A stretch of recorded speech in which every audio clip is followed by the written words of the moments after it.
Cam, question for you, buddy. What do you think is the biggest, sleaziest thing that wholesalers do? I think wholesalers, they put contracts on properties that they have no intention of buying, and they offer way too much for the house, and then they will wait until the end of the contingency period. A lot of times in their contracts it says that they can back out at any time up until closing. They'll wait till the very end, and then they'll try and renegotiate the price. And the reason that they do this is because that person that is selling their house already has put a down payment down on a new house, or has already planned to move, or rented out a new place, and they have nothing to do. And a lot of times the only thing that they can do is accept that renegotiated price. And so I see it happen all the time. Wholesalers offer way too high, wait till the very end, and then renegotiate the price. It's sickening, and it's scummy, and it's sleazy, and it's not the right way to do business. What's the alternative? It's what we do, where every offer that we give is a non-contingent offer. I shouldn't say everyone. If it has a pool, if it has septic, or if it has really bad foundation issues, we'll typically put it on a contingency period to get those checked out. But we make every offer, it's a legitimate offer, and if there's a reason that we're going to retrade on the price or renegotiate the price, I'll tell them up front, is like, hey, we're getting a pool inspection, and if the pool comes back and they say that it needs $30,000, $40,000, $50,000, we're going to have to renegotiate the price down because of that. Or same with septic. We're making every offer that is fair and that works with our numbers, and then we're going to close on it no matter what. We still might wholesale it. We still might shop it out and try and find somebody to buy it for more than what we have it under contract for. But if we can't find anybody, we're going to close on that no matter what. So when I talk with a buyer, I always tell them, my price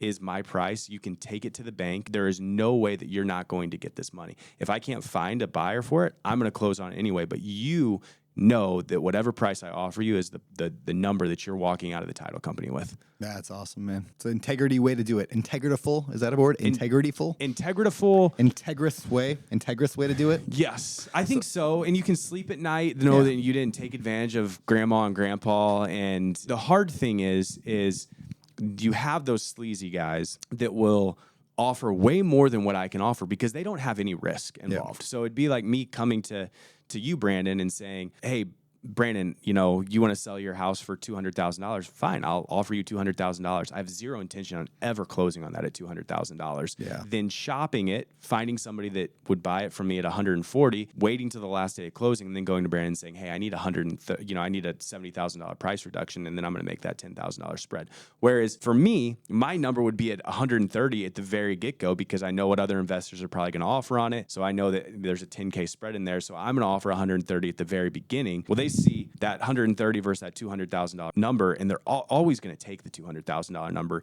even though I try and warn them about it. It just is such a bigger number that they're going to take that. And so it ruins it for guys like me too, where it's like just there's sleazeballs in the industry, and it hurts. It hurts it for me actually making the right offer the very first time. If you had to make $1 million, Cam, in your first year investing in real estate, what do you do? Give me a step-by-step. Step-by-step. So the very first thing that I would do, let's say that you pick me up and you drop me in somewhere in the middle of the United States. Let's say Lincoln, Nebraska. The very first thing that I'm going to do is I'm going to get online and I'm going to Google real estate meetups, Lincoln, Nebraska. And I'm going to make a spreadsheet of every single meetup in that area. And I'm going to go to meetups after meetups after meetups. You can find a meetup every single night to go to. Some of them aren't really worth going to, some are, but if you don't know, you don't know. So going to every single one of those, I'm shaking as many hands as I can. I'm setting up as many coffee meetings or lunch meetings as I can from those. I'm spending the first 2 months making as many connections as I can and learning as much as I can. Step 2 is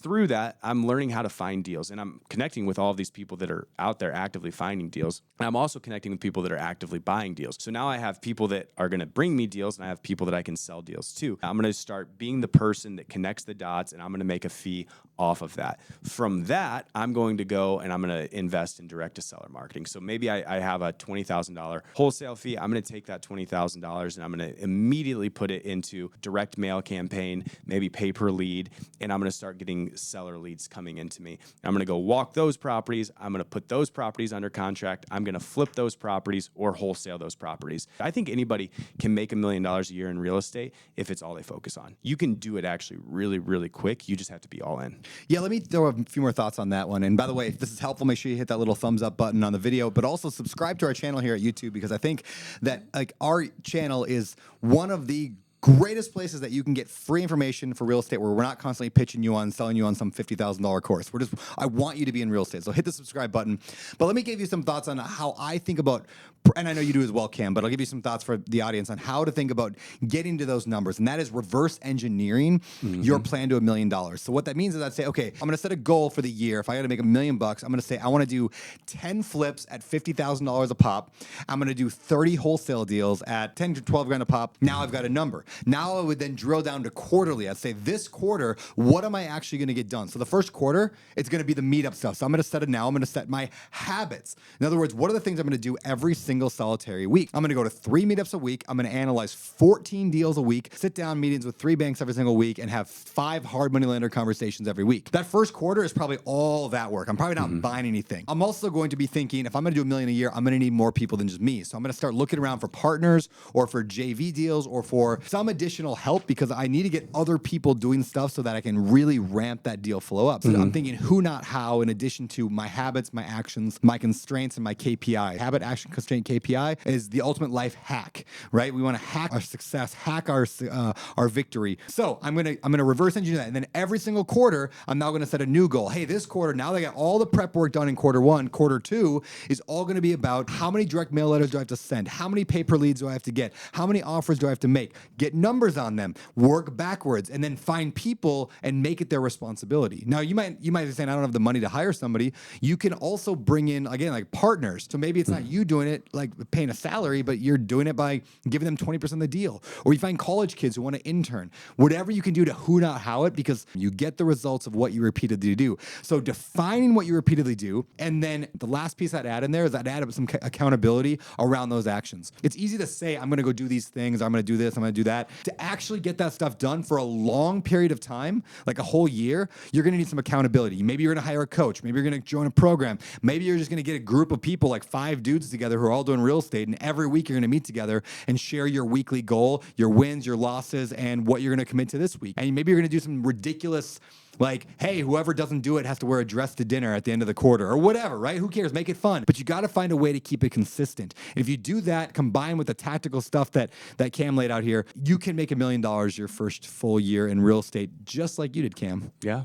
So, all right. Was that helpful, everyone? Click the thumbs up button, subscribe, and we love you. We'll see you on the Better Life podcast with Brandon Turner and Cam Cathcart.